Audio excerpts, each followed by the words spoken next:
감사합니다. 오늘 우리가 함께 나눌 말씀은 출애굽기입니다.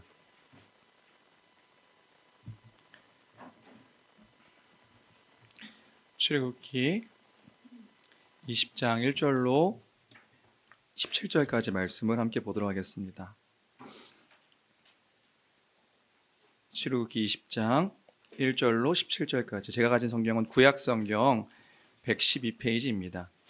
구약성경 112페이지 출애굽기 20장 1절로 17절까지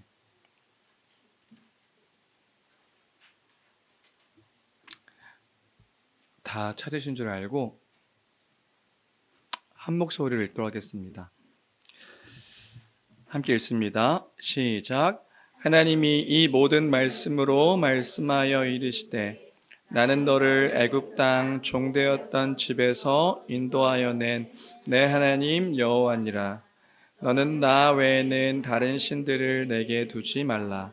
너를 위하여 새긴 우상을 만들지 말고 또 위로 하늘에 있는 것이나 아래로 땅에 있는 것이나 땅 아래 물속에 있는 것에 어떤 형상도 만들지 말며 그것들에게 절하지 말며 그것들을 섬기지 말라. 나 내 하나님 여호와는 질투하는 하나님인즉 나를 미워하는 자의 죄를 갚되 아버지로부터 아들에게로 3, 4대까지 이르게 하거니와 나를 사랑하고 내 계명을 지키는 자에게는 천대까지 은혜를 베푸느니라. 너는 내 하나님 여호와의 이름을 망령되게 부르지 말라. 여호와는 그의 이름을 망령되게 부르는 자를 죄 없다 하지 아니하리라. 안식일을 기억하여 거룩하게 지키라. 엿새 동안에는 힘써 내 모든 일을 행할 것이나 일곱째 날은 내 하나님 여호와의 안식일인즉 너나 내 아들이나 내 딸이나 내 남종이나 내 여종이나 내 가축이나 내 문 안에 머무는 객이라도 아무 일도 하지 말라. 이는 엿새 동안에 나 여호와가 하늘과 땅과 바다와 그 가운데 모든 것을 만들고 일곱째 날에 쉬었음이라. 그러므로 나 여호와가 안식일을 복되게 하여 그날을 거룩하게 하였느니라. 내 부모를 공경하라. 그리하면 내 하나님 여호와가 내게 준 땅에서 내 생명이 길리라. 살인하지 말라. 간음하지 말라. 도둑질하지 말라. 네 이웃에 대하여 거짓 증거하지 말라. 내 이웃의 집을 탐내지 말라. 내 이웃의 아내나 그의 남종이나 그의 여종이나 그의 소나 그의 낙이나 무릇 내 이웃의 소유를 탐내지 말라. 아멘. 오늘부터 십계명에 대한 설교를 함께 나누면서 하나님께서 우리에게 말씀하시고 허락하신 그 삶의 계명, 윤리들을 함께 나누고자 합니다. 오늘은 십계명에 대한 첫 번째 시간으로 십계명이 그리스도인들에게 어떤 의미가 있는가 이것을 함께 생각해 보고자 합니다.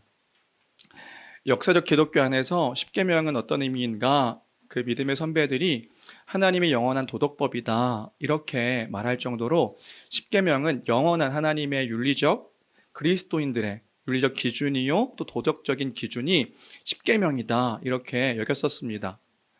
변하지 않는 하나님의 영원한 도덕법이 바로 이 십계명이다 이렇게 이해했던 것이지요.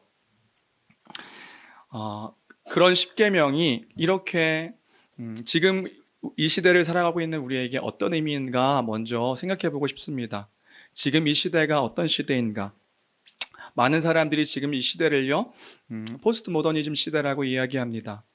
이 시대에 특징이 있는데요. 가장 두드러진 특징은 뭐냐면요. 지금 우리가 살고 있는 이 시대가요. 어떤 특징이 있냐 하면 절대적이다, 절대적 가치, 이 절대적이라는 말, 진리라고 하는 말을 싫어하는 시대가 지금 우리가 살아가고 있는 시대의 특징입니다. 그래서요, 특별히 윤리적인 기준, 도덕적인 기준이라고 말할 때에 무엇이 옳고 무엇이 그런가, 그른가 이런 기준들이 사라져버린 시대. 그러니까 무엇이 옳습니까? 무엇이 그른 겁니까? 라는 기준이 있어야 되는데 그 기준이 사라져버린 시대가 지금 우리가 살아가고 있는 시대다 이렇게 평가하고 있는 것이지요. 각자 저마다 생각하는 것 그것이요 옳고 그름의 기준이 되는 시대가 지금 우리가 살아가고 있는 시대의 특징입니다. 그리고요, 그 안에서 자신의 생각을 표현하고요, 자신의 주장을 내세우는 것이 익숙한 시대가 지금 우리가 살아가고 있는 시대의 또 하나의 특징입니다.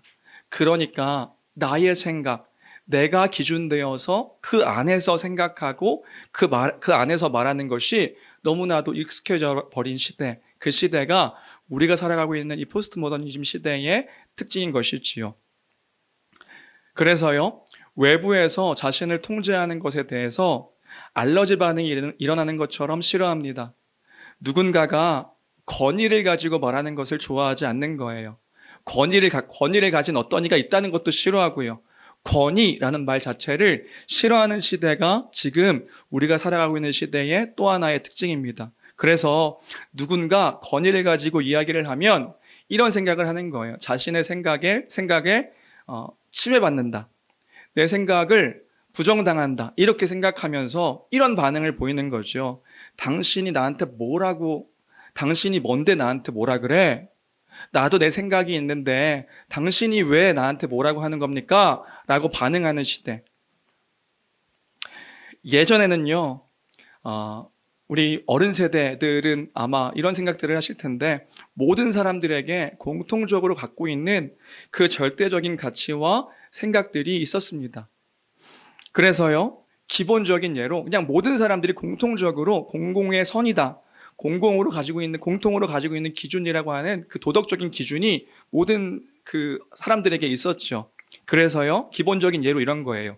어른을 공경해라 라고 말하면 모든 사람들이 다 이해했습니다. 어른은 공경해야지. 그래서요, 이런 기준을 두어서요, 어른이 말하면 아이들이 경청해 들었습니다. 젊은이들이 그 말을 경청해서 들었지요. 물론 뒤에서는 그것들을 뭐라고 한다 할지라도 그 앞에서는 어른이 말하면 그것에 대해서 두려워할 줄 알았습니다. 부모를 공경한다는 것, 공공장소에서 다른 사람들에게 피해를 끼치면 안 된다는 것, 내가 아닌 다른 사람들을 먼저 생각하며 다른 사람들을 헤아릴 줄 알아야 된다는 것, 거짓말을 하면 안 된다는 것, 물론 거짓말을 하는 사람이라 할지라도 그것이 옳지 않다는 것들은 모두 다 알고 있었거든요. 그 인식이, 이런 사소한 것 하나하나까지도 굳이 말하지 않아도 행동하고 그 행동 가운데 나타나는 그 모습들이 있었습니다. 그래서 공공의 선, 공공의 룰이 존재했던 것이지요. 그런데 지금은 어떻습니까? 지금 우리가 살고 있는 시대는 어떤가요? 그 공공의 선, 그 옳고 그름의 인식들이 사라져버린 거예요. 사라져버린 시대가 지금 우리가 살고 있는 시대의 모습인 것입니다. 어른이요, 어린 학생들을 나무라는 것 어떻게 되나요? 어른들은 상상할 수 있죠. 어른들이 어린이를 나무래야지. 근데요, 어린 친구들은 그렇게 반응하지 않아요. 얘기하면 어떻게 돼요? 싸우는 거죠. 당신이 뭔데 그래?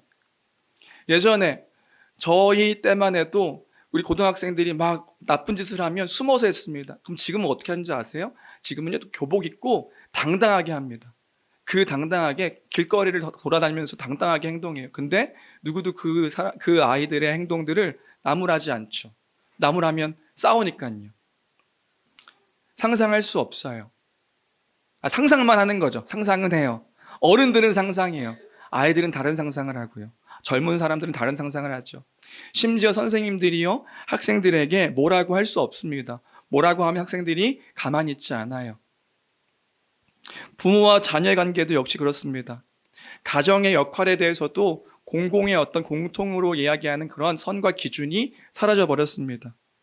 자녀를 키우는 양식은 어떤가요? 자녀를 키우는 방법들도요, 서로가 다릅니다. 터치할 수가 없어요. 왜냐하면 각자 다르니까요. 그래서요, 어른 세대와 자녀 세대의 갈등이 지금 너무나도 심각한 모습이 우리가 살고 있는 사회의 모습입니다. 어른 세대는요, 옛 가치와 사고에 머물러 있습니다. 그런데요, 자녀 세대는요, 전혀 다른 사상과 전혀 다른 가치를 따르며 살아가고 있는 거예요. 그래서요, 어른 세대에서는요, 여전히 공공의 선, 옳고 그름에 대한 이야기들을 이야기하고요. 그 이야기를 하면 젊은 세대는 어떻게 얘기하나요? 부정하는 거예요. 거부하는 거예요. 꼰대 문화, 뭐 그런 거 아닌가요? 뭔가 이야기를 하면 저건 시끄러운 잔소리라고 여기면서 그것들을 피하고 부정적으로 여기고 어른들의 세대의 문화를 이해하지 못하는 거죠. 그래서요, 갈등이 점점 거세지고 있습니다. 그러면요, 우리가 이 시점에 생각해야 한다고요. 뭘 생각해야 되는데요, 이런 태도가 왜 일어나는가? 이게요, 이 시대를 사로잡고 있는 사상과 그 문화의 모습이라는 거예요. 우리는요, 모두가 다 어른으로부터 아이에 이르기까지 이 시대를 이해할 필요가 있는 거예요. 아, 지금 시대가 이런 시대구나. 그리고 내가 그 시대에 물들어 있는 것이구나. 이 시대의 가치관과 세계관과 어떤 그 사상 가운데 내가 그 안에 물들어 살아가고 있는 것이구나. 이러한 인식이 우리에게 필요한 것이란 말입니다. 저는요, 이 시대와 이 세대의 문화를 옹호할 생각이 없습니다. 또요, 이전 세대의 어른들이 무조건 맞다라고 말할 생각도 없습니다.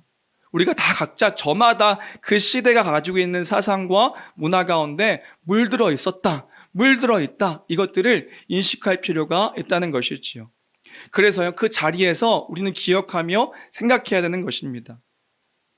아, 내가 이 세계관 안에 이러한 그 문화의 영향 안에 나도 있는 것이구나. 내가 아닌 줄 알았는데 그 안에 내가 있는 것이구나. 내가 생각하고 행동하는 그 모든 것들이 아, 이렇게 나를 이렇게 감싸고 있는 것이구나. 이 생각을 해야 한단 말입니다. 계속해서 이야기해 보겠습니다. 이 시대는요, 절대적인 가치, 외부의 절대적인 어떤 권위, 진리라고 말하는 것, 진리가 변하지 않는 그런 사실인 거잖아요. 변하지 않는 그 사실이 있다는 것들에 대해서 알러지 반응을 일으키는 거예요. 싫어합니다. 그러면요, 이 시대는 무엇이 옳은가, 무엇이 그른가를 어떻게 판단하게 될까요? 무엇을 해야 되는가, 무엇을 하지 말아야 되는가, 이 기준을 어떻게 잡고 있을까요? 이 기준을 어떻게 세울까 했을 때 가장 기본적인 생각은 뭐냐면요, 사람들의 이해 속에 이런 이해가 있는 것 같아요. 무슨 이해가 있냐 하면 최대 다수의 최대 행복, 많은 사람들이 행복했을 때 그 행복을 따라가는 것이 그것이 옳은 거지라고 생각하며 정치, 경제, 문화, 사회 모든 것들을 판단하는 것 같아요. 그래서요, 많은 사람들이 추구하는 선, 많은 사람들이 갖고 있는 그 심리, 많은 사람들이 옳다고 여겨질 수 있는 것, 그르다고 말할 수 있는 것, 이것들을 따라 그 선과 그 옳지 않음, 옳고 그름에 대한 기준이 달라질 수 있다고 말하는 시대가 이 시대의 특징인 것 같아요. 그러니까 시대에 따라서, 시간에 따라서, 지금 처해 있는 상황에 따라서 달라지는 거예요. 왜요? 많은 사람들이 옳다고 이야기하는 것이 선이 되니까요. 그걸 따라가야 된다라고 말하는 거죠. 더 많은 사람들이 좋아하면 그게 옳은 것처럼 바뀌어지는 거예요. 그래서 동성애도 그런 거 아닌가요? 동성애를 인정해줘야 된다고 이야기합니다. 왜요? 왜 인정해줘야 되죠? 이 시대가 지금 그게 옳다고 생각하니까. 예전에는 틀렸지만 지금은 옳아요. 옳다고 말하는 거예요. 옳아요가 아니라 옳다고 말하는 거예요. 왜요? 왜냐하면 지금 수많은 사람들이 그것을 옳다고 생각하니까요. 그렇게 최대 다수의 최대 행복을 추구하며 따라가며 그것들을 따라 결정하는 모습이 지금 우리가 살아가고 있는 시대의 모습인 것이지요. 그래서 이렇게 대중적인 문화의 영향을 받아서 정치든 경제든 문화든 그 안에서 선택하고 결정하는 것이 우리에게 익숙해져 있는 거예요. 정치 결정하는 것도 마찬가지잖아요. 국민의 어떤 소리입니다. 수많은 사람들의 소리입니다. 그러면 바뀌는 거예요. 그렇게 바뀌어져야 된다고 말하는 거죠. 그런데 이 지점에서 너무 재미난 일이 발생하는 겁니다. 아이러니한 일이 발생하는 거예요. 그러면 다수가 선택하는 일들을 사람들이 따르는가? 잘 따르는가? 또 그렇지도 않아요. 왜요? 그 가운데 또 다른 하나의 마음들이 있거든요. 윤리적인 이기주의, 윤리적인 개인주의가 팽배해져 버린 이 시대가 지금 우리의 시대의 모습입니다. 개인주의적인 태도를 보이는 거예요. 다시요, 최대 다수의 최대 행복을 따라가야 된다라고 말하지만 결국에는 그것에 대해서 나와 맞으면 그것들을 따라가고 나와 맞지 않으면 그것을 따라가지 않는 모습이 지금 우리가 살아가고 있는 시대의 또 한편의 모습인 거죠. 그래서요, 사람들의 이해가 나와 맞으면 괜찮아요. 아, 좋아요 라고 말하다가도 나랑 맞지 않으면 어떻게 되는 거예요? 심한 거부감을 일으킵니다. 왜 그럴까요? 왜냐하면 내가 싫으니까요. 내가 싫으니까요. 그러니까 결국에 옳고 그름에 대한 기준이 어디에 있는가 봤더니 결국에는 나에게 있는 거예요. 나에게. 최대 다수의 최대 행복이라고요? 내가 행복하지 않는데요? 내가 좋아하지 않는데요? 그러면 그 일에 동참하지 않는 거죠. 그래서 사람들에게 이런 태도가 나타나는 겁니다. 이런 거예요. 나를 설득해 보십시오. 나를 이해시키십시오. 내가 이해되었을 때에 내가 받아들일 수 있는 것까지만 내가 하겠습니다. 내 생각은 다릅니다. 그렇게 나는 따르지 않겠습니다. 그러니까 이 시대가요, 어지러운 거예요. 왜요? 수많은 내가 존재하기 때문에 그런 거죠. 수많은 내가 존재하는 시대가 되었기 때문에요. 그래서요, 내가 인정받아야 되거든요. 나에게 이해가 되어야 하거든요. 그래서 수많은 내가 다 인정받아야 되기 때문에 지금 시대가 너무 혼란스러운 거예요. 내 생각은 다르거든요. 내 뜻은 다르거든요. 내가 가지고 있는 기준은 다르거든요. 그 수많은 내가 나를 말하기 때문에 지금 사회가 너무나도 혼란스럽습니다. 그래서 이 지점에서 우리는요, 잘 생각해야 한다고요. 이 시대적 흐름과 사상 속에 어떤 의미가 담겨 있는지 우리 적어도 우리 이 그리스도인들은 잘 생각하며 판단해야 될 필요가 있는 것입니다. 결국은 이게 뭐예요? 지금 어떤 태도인 거예요? 각자 자기의 소견에 옳은 대로 자기가 주인 되어서 이것들을 생각하고 판단하는 그 기준이 내가 기준되어 살아가는 세상의 모습이 지금 우리가 살고 있는 세상의 모습인 것이다. 그 뿌리는 뭔가요? 자기 사랑인 거예요. 자기 중심성인 거예요. 모두가 다 그것을 옹호하는 시대 속에서 그 모습을 보이는 결국에 뿌리는 뭐냐 하면 자기 사랑, 자기 중심성. 내가 주인 되어서 각자 자기의 소견에 옳은 대로 하려고 하는 그 마음이 이 시대와 문화에 뿌리 박힌 어떤 사상의 모습이라는 것이지요. 그 안에 내가 있고 그 안에 우리가 있다. 이게 지금 시대와 세상의 문화이다. 그러면 다시 이러한 시대 속에서 교회가 십계명을 이해한다? 십계명을 기억한다? 어떤 의미가 있는 것일까요? 이렇게 무질서한 세상 속에서 십계명을 기억한다는 것이 그리스도인들에게는 어떤 의미가 있는 것일까?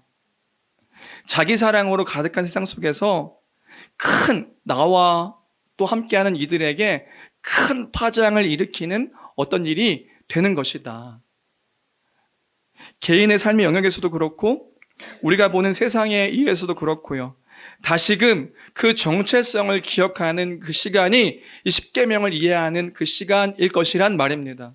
우리가 누구인가? 우리의 기준은 무엇인가? 우리가 무엇을 따라 살아가야 되는 것인가?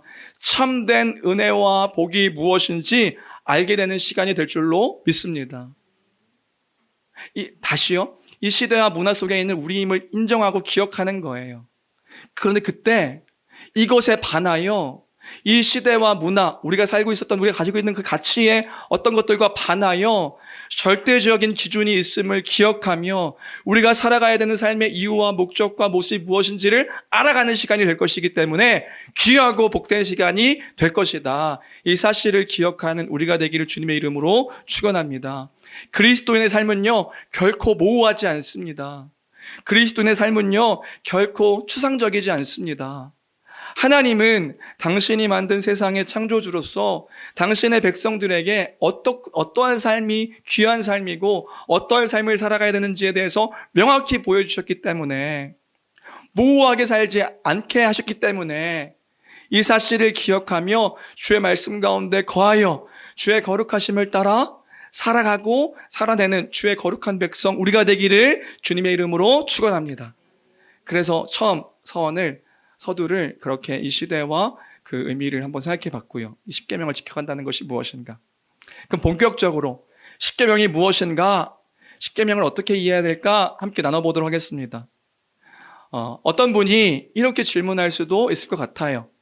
뭐라고 질문하냐면, 목사님, 우리가 십계명을 배워야 됩니까? 십계명은 하나님께서 이스라엘 백성들에게 시내산에서 허락하신 그 두 돌판에 새겨주신 그런 계명 아닙니까? 그 구약 성경에 이스라엘 민족에게 주신 그 10계명을 지금 신약 시대에 살고 있는 그리스도인들이 알아야 할 필요가 뭐가 있습니까? 라고 말하시는 분들이 더러 계실 수도 있을 것 같아요.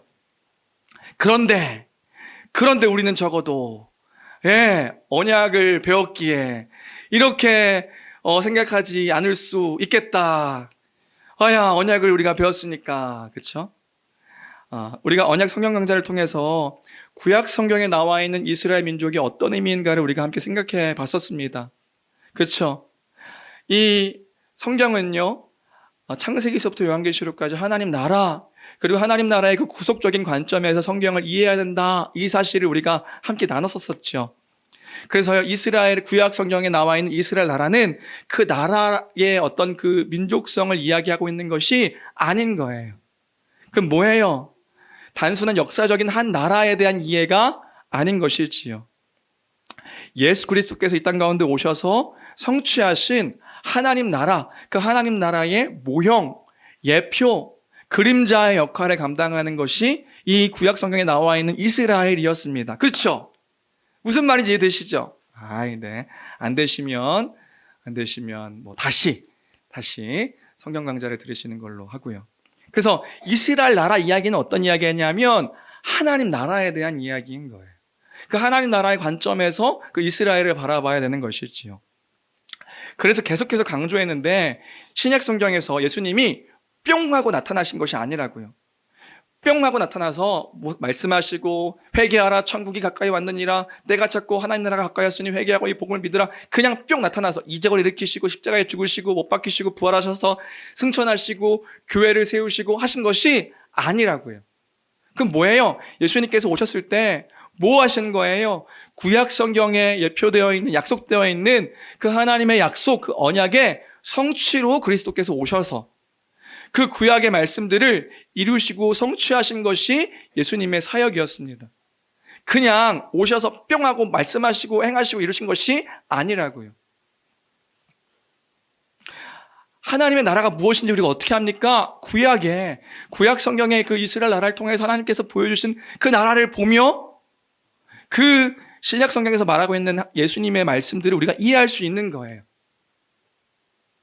그 구약을 이해할 때에 신약을 더 풍성하게 이해할 수 있는 거죠. 이런 이해 속에서 십계명의 위치는 성경의 큰 주제인 하나님 나라와 연결되어져 있고요. 그 나라의 백성으로서 어떤 삶을 사는 것이 마땅한 것인가, 그 그리스도인의 하나님의 백성의 삶의 윤리, 그 기준을 나타내 주시는 법이 십계명이다. 이해되시죠? 그래서 역사적인 기독교 안에서 믿음의 선배들이 그런 이야기한 거예요. 십계명이 뭐냐? 영원한 하나님의 도덕법이다. 처음에도 얘기했지만요. 영원한 하나님의 도덕법이고 영원히 변하지 않는 하나님의 도덕, 하나님의 윤리적인 기준을 보여주는 그 계명이 십계명이다. 이렇게 이야기한 거라고요. 하나님께서 본래 원하셨던 세상의 질서, 하나님께서 세상을 창조하셨을 때 원래 원하셨던 세상의 모습, 그 모습이 무엇인가를 보여주는 계명이 십계명인 것이다. 그래서 십계명을 이해하는 것, 우리에겐 너무 중요한 것이지요. 중요하다. 이 이야기했고요. 그럼 본격적으로 십계명에 대해서 생각해 보겠습니다. 십계명은 우리가 오늘 함께 읽은 구약의 출애굽기에 기록되어 있죠. 출애굽기, 신명기에도 기록되어 있지만 출애굽기에 가장 먼저 기록되어 있습니다. 출애굽기를 보면 이제 출애굽기 설명해야 되는데 어저께 이제 설교 준비하면서 설명하려고 봤더니 큰일 나요. 그래서 큰일 나서 이 출애굽기를 이해하려면 지난번 보내드렸던 영상을 한번 다시 보시는 것도 좋을 것 같고요. 또 한번 읽어보시면 좋을 것도 같고요.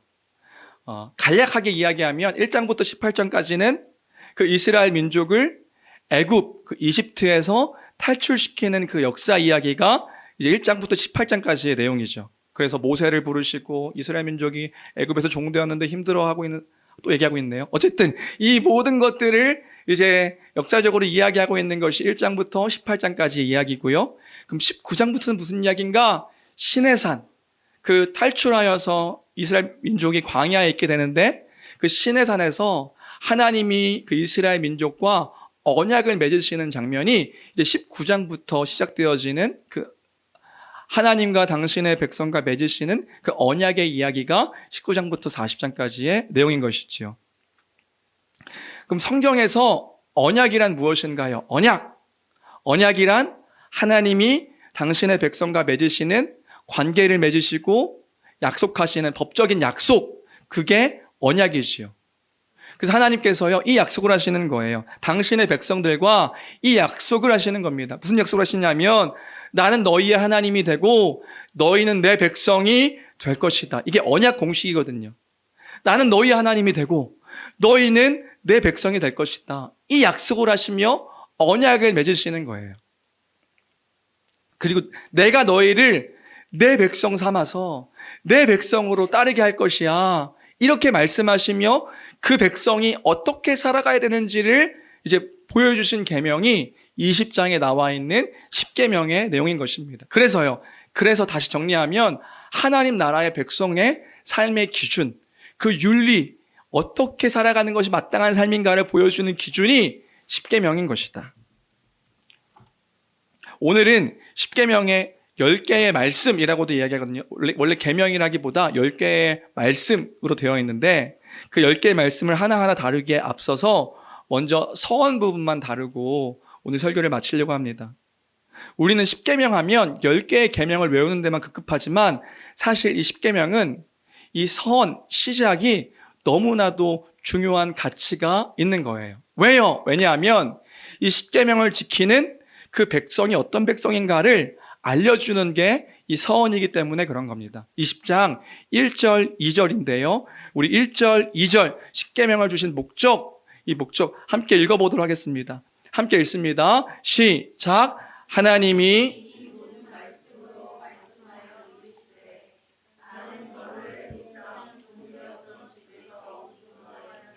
내 하나님 여호와니라. 하나님께서 이 10계명을 왜 주셨는가? 첫 번째로는요, 그런 거예요. 뭐냐면 구원받은 백성이기에, 하나님께서 구원하신 백성이기에 더 행복한 삶으로 살게 하려고 주신 계명이 10계명인 것입니다. 다시요, 이 목적을 잘 기억하십시오. 하나님께서요, 너무 귀하게 구원하신 백성이기 때문에 이 백성이 더 행복하게 살라고, 더 행복한 삶으로 살라고 허락하신 계명이 10계명인 거예요. 그래서 10계명이요, 귀한 거죠. 우리에게요. 왜요? 이 계명을 따라 살아갈 때요, 더 복되고 행복한 삶을 살 수 있는 거니까요. 여러분, 이런 목적이 아닌 거라고요. 지켰을 때 복을 받고, 지키지 않으면 저주를 내리기 위해, 시험하기 위해 주신 계명이 아니란 말입니다. 우리는요, 하나님의 법에 대해서 때로는 오해해요. 10계명, 그리고 10계명으로 펼쳐진 율법에 대해서 오해할 때가 있어요. 무슨 오해를 하냐면 이 10계명을 주신 목적 자체를 하나님께 무언가를 더 얻을 수 있는 대가의 조건으로 이 계명을 이해할 때가 있습니다. 그래서 이런 거죠. 하나님이 복 주실 겁니다. 하나님이 이 율법을 지켰을 때 하나님이 더 잘되게 하실 겁니다. 하나님이 당신이 계획하는 모든 것들을 성취시켜 주실 것입니다. 언제요? 주의 말씀, 그 율법을 지켜 행할 때요. 안 지키면 저주를 받습니다. 저주 가운데 멸망당합니다. 라고 이런 기준을 삼을 때에 율법, 하나님의 계명을 오용할 때가 있는 것 같아요. 그런데 그게 아니라고요. 하나님께서 계명을 주실 때 그런 목적으로 주신 게 아니라고요. 그러면요, 이 10계명은 그 시작부터 하나님의 백성의 정체성을 설명해 주고 있는 거예요. 10개의 계명을, 10개의 말씀을 말씀하시기 전에 먼저 그 백성의 정체성을 설명해 주고 있는 거라고요. 하나님의 백성이 어떤 존재인가? 하나님께서 친히 당신의 능력으로 구원하신 백성이다. 이것을 이야기해 주고 있는 것이란 말입니다. 누구인가? 이 계명을 지키는 이들이 누구인가? 나는 너를 애굽 땅 종되었던 집에서 인도하여 낸 내 하나님 여호와니라. 그것을 알려주고 있는 것이란 말이지요. 그 여호와께서 계명을 주신 거라고요. 왜요? 하나님께서 구원하신 그 하나님의 백성들이 하나님의 복을 누리며 허락하신 그 계명 가운데 더 풍성하게 행복하게 살라고 주신 계명이 십계명인 것입니다. 왜요? 그래야 복되고 참되게 살 수 있으니까요. 마땅히 순종해야 하는 계명으로 주신 계명이 십계명인 거라고요. 그러니까 우리가 십계명을 이해할 때 이렇게 이렇게 이해하는 거예요. 아, 이 복된 계명이구나. 복되게 살라고 주신 계명이구나. 이것을 따라 살 때 정말 하나님의 백성 가운데서 그 나라의 복을 충만하게 누리며 살도록 허락하신 계명이 이 계명이구나. 우리의 이해가 달라지는 거란 말입니다. 다시요. 이런 게 아니에요. 이 계명을 지키면 복을 받고 하나님의 백성이 되고 이 계명을 지키지 않으면 하나님 백성이 되지 않게 하시고 이게 아니라고요.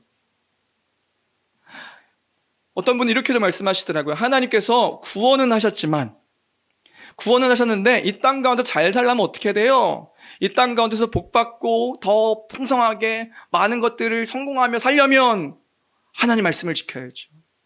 구원은 믿음으로 받지만 우리가 이 땅 가운데서 어떻게 살아가지 복 받는지는 우리의 행위에 따라 달라지는 겁니다. 이렇게 이야기할 때에 이 계명을 이야기할 때가 있는 거예요. 이 땅 가운데서 더 기복적인 신앙으로 조건부로 주신 거라고 오해를 하는 거죠. 아닙니다. 하나님은요, 이미 당신의 백성을 귀하게 여기신다고요. 하나님의 백성을요, 존귀하게 여기신다고요. 그것이요, 우리 출애굽기 19장에 기록되어 있는 하나님 백성을 향한 하나님의 마음이지요. 시간 관계상 다 읽지 않겠습니다. 우리 언약 때도 이야기했어요. 뭐예요? 하나님의 백성들을 이렇게 말씀하시잖아요. 너희는 나의 소유다. 세귤라가 뭔가요? 보물, 보배. 너희는 나의 귀한 보배야. 내가 구원한 너희는 나의 귀한 존재야. 너희는 거룩한, 내게 대하여 제사장 나라고 거룩한 백성이야. 내가 그렇게 거룩한 백성 되게 할 것이야. 라고 말씀하시며 존귀하게 여기신 존재들이 하나님의 백성인 우리란 말입니다. 그 부르심받은 하나님의 백성의 정체성이란 말입니다. 세상 가운데서 구분되어서 하나님의 통치를 받으며 하나님의 도우심 가운데 살아가도록 부르심받은 백성들, 그 백성들이요, 하나님 백성의 정체성인 것이지요. 그래서 그 하나님 나라의 복을 허락해 주신 것입니다. 그래서요, 첫 번째, 그 십계명에 대한 우리의 인식은 어떻게 되는가? 아, 하나님이 살게 하려고 주신 계명이 십계명이구나. 우리를 정말 행복함 가운데 잘 살게 하시려고 주신 계명이 십계명인 거구나. 복된 거구나. 이런 인식이 우리 가운데 가득해야 될 줄로 믿습니다. 그런 거라고요. 아, 귀한 거구나. 그런데 이 계명에는 두 번째의 특징이 있습니다. 그 특징이 뭐냐면요. 이 두 번째 특징은 예수 그리스도를 바라보게 하는 목적이 있는 거예요. 구약에서의 십계명은 예수 그리스도를 바라보게 하는 거예요. 왜요? 이제 우리가 구약의 역사를 알건대 구약 성경에 이스라엘 나라에 치명적인 약점이 있었거든요. 그 약점이 뭐냐면 이 계명을 그 나라가 지키지 않는 겁니다. 지키지 않는 거예요. 누가요? 하나님의 백성인 그 이스라엘이요. 구약 성경은 그렇게 이야기되고 있는 거죠. 마땅히 지켜야 될 그 계명을 이스라엘이 지키지 않았다. 이스라엘 역사를 보면 아시겠지만 구약 성경을 보면 이 이스라엘 나라가 이 계명을 지키지 않습니다. 그게 구약 역사의 이야기잖아요. 마땅히 지켜야 되는 하나님의 계명인데 그 지키면 하나님의 복 가운데 거하여 그 나라 가운데서 풍성함을 맛보며 잘 살 수 있는 그러한 계명을 허락해 주셨는데 이 계명을 이 이스라엘 나라가 지키지 않는 거예요. 왕으로부터 그 나라 모든 민족에게 이르기까지 이 계명을 지키지 않는 거죠. 그것이 이스라엘 나라가 갖는 한계였다고요. 그래서 이 이스라엘 나라가 어떻게 됩니까? 결과적으로 멸망하는 거예요. 구약이 어떻게 끝나요? 멸망으로 끝나죠. 물론 포로에서 귀환하긴 하지만 수백 년 동안 여러 나라의 지배를 받으며 그 멸망당한 나라의 모습으로 살아가는 거예요. 북이스라엘은 BC 722년도에 아수르에게 멸망하고 남유다는 BC 586년도에 바벨론에게 멸망하고요. 멸망의 이야기잖아요. 뭐예요? 하나님의 백성이 하나님의 계명에 순종하여 지키지 못하는 그런 한계를 또한 보여주고 있는 거예요. 그런데 여기에 중요한 지점이 있습니다. 뭐가 중요하냐? 이 부분을 생각할 때 이것이 또한 우리의 한계이기도 한 거예요. 우리의 한계. 왜냐하면 우리에게 명백하게 있는 하나님의 계명, 근데 그 계명 가운데 있지 않는 우리를 보게 되기 때문에 그런 거죠. 우리에게도 복된 계명으로 하나님 나라의 백성들에게 그 계명을 주셨는데 우리의 모습을 보십시오. 우리 역시도 그 계명을 지키지 않고 계명을 소홀히 여기며 계명 가운데 거하지 않는 우리의 모습을 보게 되는 것이란 말입니다. 안 지키는 거예요. 그 계명을 따라 살아가지 않는 우리가 보이는 거죠. 때로는요, 관심도 갖지 않고 살아갈 때가 있어요. 여러분 10개의 계명이 뭔지 아시나요? 10개의 계명, 10계명, 10개의 계명인데 이 계명이 뭔지 아세요? 하도 들어서 하나님 사랑, 이웃 사랑인 건 아시죠? 근데 그 계명에 그 구체적인 10개의 계명, 613가지 율법도 아니라 10개의 계명, 이 10개의 계명이 뭔지 아세요? 손 들고 발표해 볼까요? 그럼 이제 다 눈을 피하죠. 다 눈을 탁 쳐다보고 계신 분도 계신데 그런 분은 또 안 시키고요. 우리가요, 그 가운데 관심을 두고 살지 않는 거예요. 조금 관심 있는 척 하다가도 하나님의 계명을 따르지 않는 우리를 보게 되는 거란 말입니다. 또 관심 있는 사람들이 또 그 계명 가운데 있지 못할 때에 답답해하기도 하고요. 나는 왜 하나님 말씀 가운데 잘 따르지 못하지? 때로는 냉랭해져요.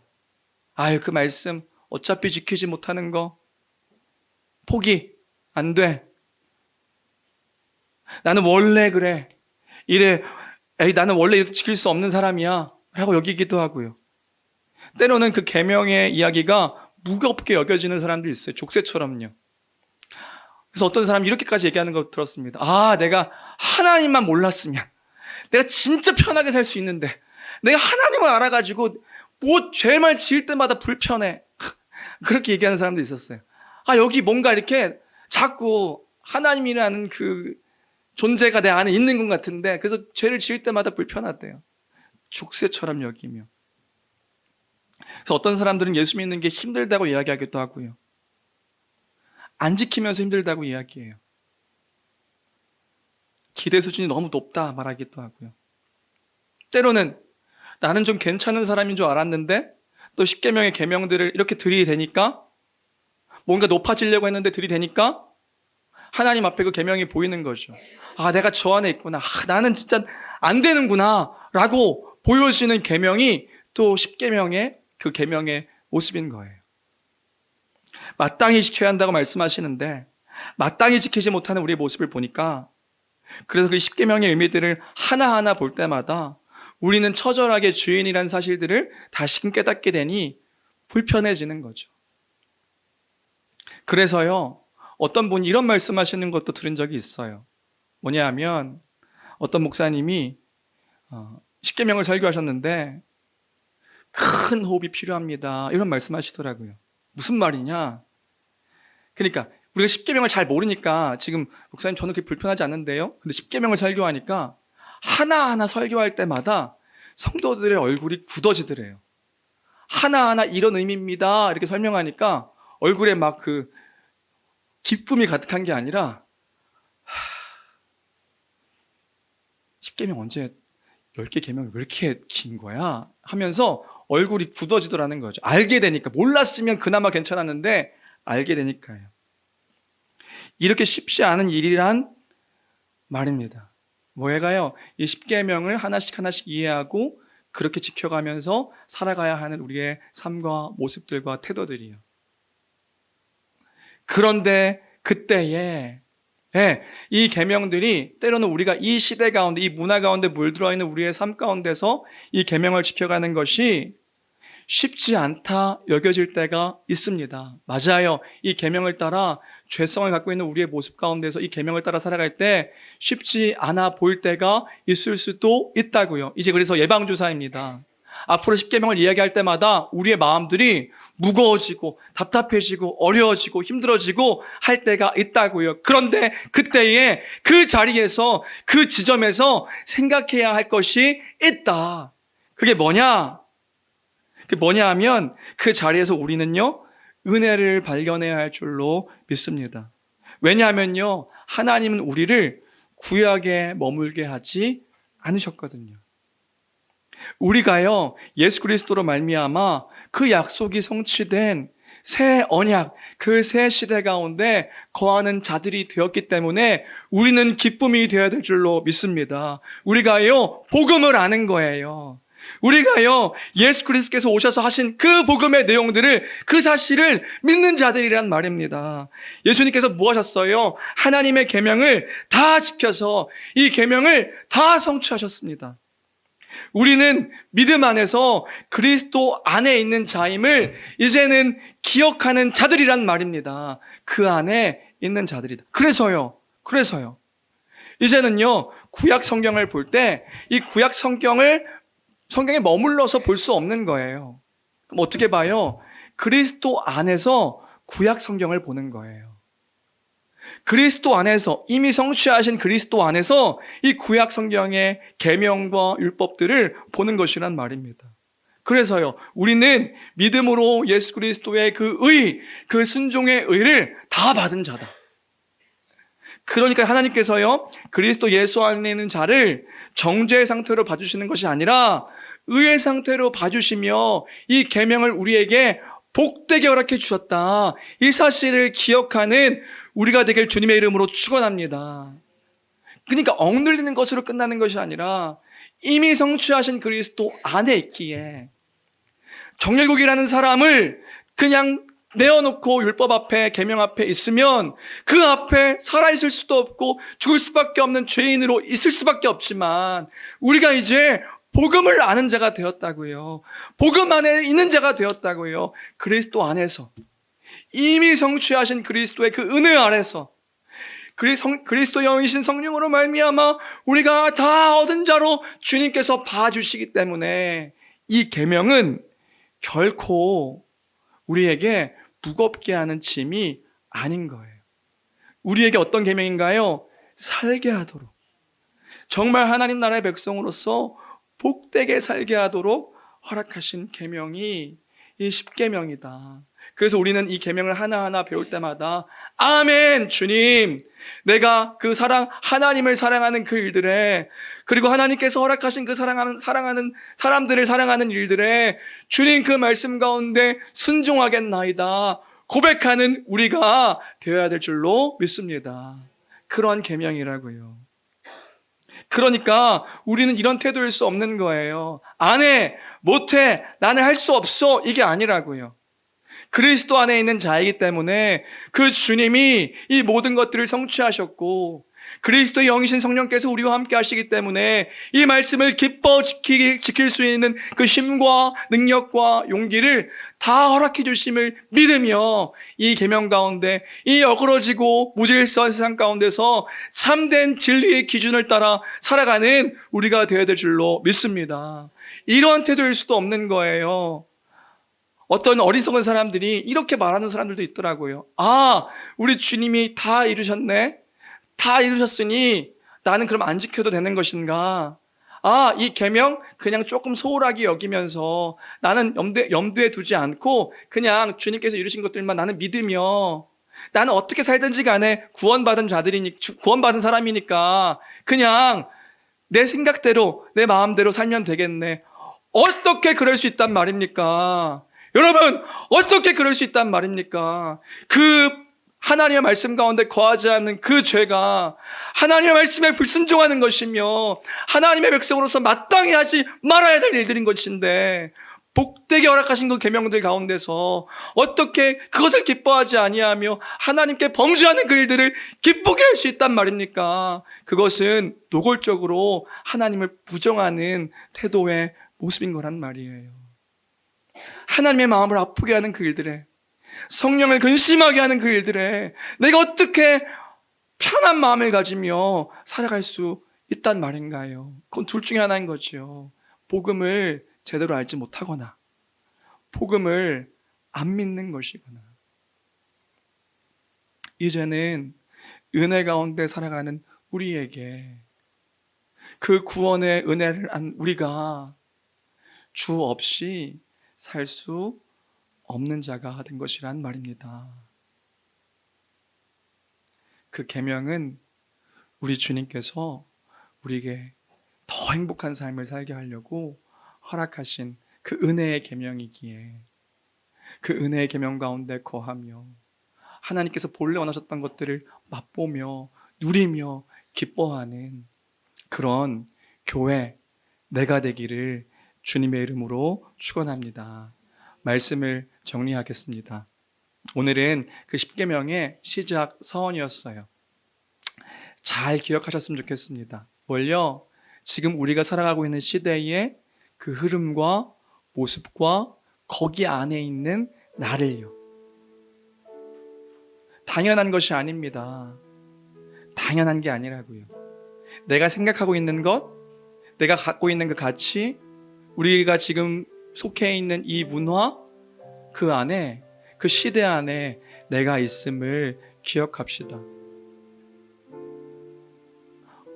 더 어지럽고 더 혼란스러운 시대가 되었습니다. 죄 가운데서 그 죄를 이제는 너무 합당하게 여기는 그런 시대가 지금 우리가 사는 시대가 된 것입니다. 옳지 않습니다. 우리는 그렇게 살 수 없습니다. 그 시대 가운데 주의 계명을 기억하여 지키며 살아가는 것, 그 계명의 핵심은 뭔가요? 우리 너무 잘 알고 있듯이 하나님을 사랑하고 이웃을 하나님의 형상대로 창조되어진 그 이웃을 몸처럼 사랑하며 그래서 원래 하나님 백성은 내가 아니라 이타적인 다른 사람을 사랑하며 살아가는 삶인 거예요. 다른 사람을 위해 살아가는 삶인 거예요. 그 기준을 따라 살아가는 나와 우리의 모습을 볼 때에 그 모습을 보며 수많은 사람들이 질문하는 거죠. 저들의 기준은 무엇인가? 저들의 삶의 가치는 무엇인가? 저들은 누구인가? 이 시대 가운데 저들은 어떤 자들인가? 주의 말씀 가운데 거하는 주의 백성, 하나님 나라의 거룩한 세상과 구분되어진 백성, 그 정체성을 따라 살아가고 살아내는 우리 모두가 되길 주님의 이름으로 축원합니다. 그 계명은 결코 우리에게 무거운 족쇄가 아닙니다. 이미 성취하신 그리스도 안에 있기에 무거운 것이 아닙니다. 우리가 기뻐 지켜야 할 일들입니다. 기뻐 행해야 할 일들입니다. 더 행복하게 살게 하도록 허락하신 주의 뜻입니다. 아멘. 주님, 내가 그 말씀 가운데 거하겠나이다. 결단하며 다짐하는 우리 모두가 되기를 주님의 이름으로 축원합니다.